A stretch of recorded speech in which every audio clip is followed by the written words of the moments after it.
Good news for Boris Johnson. Fresh blow for Nicola Sturgeon Scots say no to independence. A majority of Scots would vote no if a second Scottish independence vote was held tomorrow in a blow for the SNP, polling indicates. A Redfield and Wilton Strategies poll revealed 47% of Scots would vote no if the question "should Scotland be an independent country?" was put to them immediately.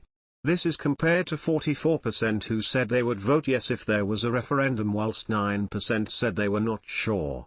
The poll also revealed a significant divide amongst the Scottish public over the question of a vote happening in the next year.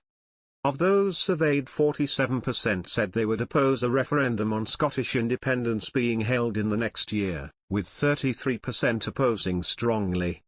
However, 40% said they would support such a referendum being held in the next year, with 29% expressing strong support. A further 11% of Scots would neither support nor oppose a referendum being held in the next year.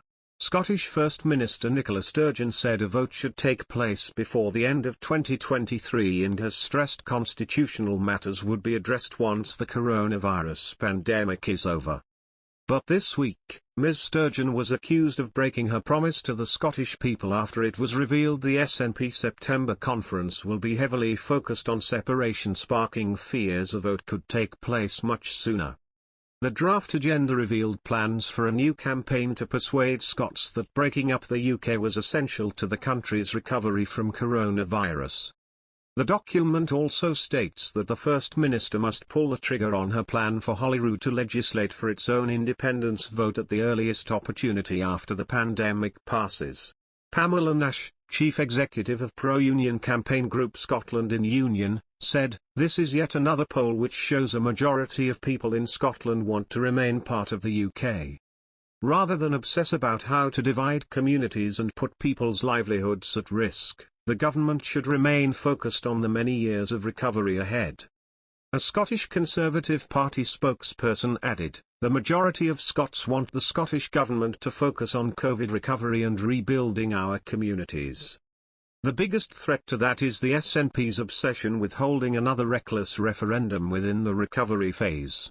Despite the pleas, Prime Minister Boris Johnson has ruled out the prospect of a second independence referendum. During a visit to Scotland this week, he declared, "I think the priority for our country as a whole is bouncing back together, working our way forwards from this pandemic together, and I think the opportunities are absolutely phenomenal. But the emphasis, I think, has got to be on economic recovery and I think constitutional change. It's not top of my agenda, let me put it that way." The UK Prime Minister stressed his priorities were bouncing back strongly from COVID, working together on that, continuing to deliver the vaccine. Kirsten Oswald MP, Deputy Leader of the SNP Group at Westminster, said, "It becomes clearer by the day that Scotland is increasingly vulnerable under Westminster control. The only way Scotland can secure a strong and equal recovery, and reach its potential, is through a referendum for recovery and by becoming an independent country inside the EU."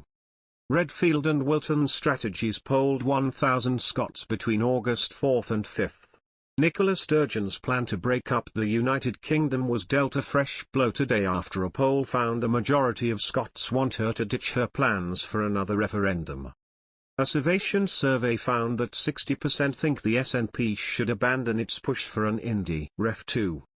And even a third of voters who backed independence last time are now fed up with the nationalists and want Scotland's First Minister to take the threat off the table. Just 27% think the SNP should push ahead with their plans for another ballot, while 13% do not have a view.